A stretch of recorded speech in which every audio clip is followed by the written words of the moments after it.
रस्सी बन के मैंने पक्के नाल लटकाया तो दूसरा मेरे मत्थे च गोली मार देन लगा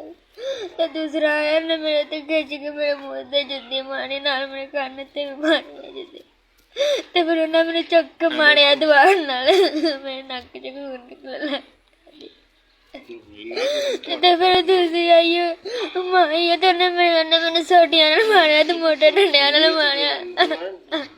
मैं अपनी जान छुड़ा के ना दी तो फिर मैंने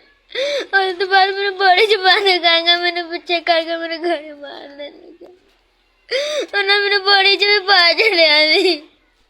तो पीछे आते थे तेरी नहर को खड़ के तेरे अद्धी गोली मार के अद्धी नहर च सुट देगा ਤੇ ਫਿਰ ਉਹਨਾਂ ਨੇ ਗੱਲ ਕੀਤੀ ਤੇਰੇ ਮਾਂ ਪਿਓ ਨੇ ਤਾਂ ਘਰੋਂ ਚਕਵਾ ਦਿੱਤਾ ਤੇਰੀ ਮਾਂ ਦਾ ਇੰਨਾ ਖੂਨ ਵਗਿਆ ਉਹਨਾਂ ਦਾ ਇੰਨਾ ਸਿਰ ਪਾਟਿਆ ਔਰ ਲੱਗ ਮੇਰੇ ਸਿਰ ਦੀ ਦਰਦ ਹੀ ਨਹੀਂ ਜਾਂਦੀ ਤੇ ਉਹਨਾਂ ਦੀ ਜਿਹੜੀ ਮਾਈ ਉਹ ਨਾਨਾ ਤੇ ਗੱਲ ਮੇਰੇ ਢਿੱਡ ਵਿੱਚ ਲੱਤ ਮਾਰੀ ਜੁੱਤੀਆਂ ਵੀ ਮਾਰਦੀ ਰਹੀ ਢਿੱਡ 'ਚ ਤੇ ਮੇਰੇ ਲੱਤਾਂ ਵੀ ਮਾਰੀਆਂ ਸੀ ਢਿੱਡ 'ਚ ਮਾਰ ਕੇ ਬਾਅਦ ਚ ਦਵਾਈ ਦਿੰਦੇ ਸਨ ਜੀ ਮਾਂ ਜਦੋਂ ਮਾਰਦੇ ਨੇ ਉਦੋਂ ਇੱਕ ਗੋਲੀ ਦੇ ਦਿੰਦੇ ਸਨ ਰੋਜ਼ ਤਾਂ ਮਾਰਦੇ ਸਨ किन्ने दिन मारते रहे पूछो 5 दिन मारते रहे ने ਤੇ ਕੀ ਆਂਦੇ ਸਨ ਪੈਸੇ ਤੂੰ ਚੋਰੀ ਕੀਤੇ ਨੇ ਸਾਡੇ ਜੀ ਤੇ ਮੇਰੇ ਪੈਸੇ ਨਹੀਂ ਸਨ ਕੌਣ ਇਲਜ਼ਾਮ ਲਾਂਦਾ ਸੀ ਤੇਰੇ ਪੈਸੇ ਚੋਰੀ ਦੇ ਉਹ ਵੀ ਮਾਈ ਵੀ ਲਾਂਦੀ ਤੇ ਜਵਾਦ ਵੀ ਲਾਂਦਾ ਸੀ ਤੇ ਉਮਾ ਵੀ ਲਾਂਦੀ ਸੀ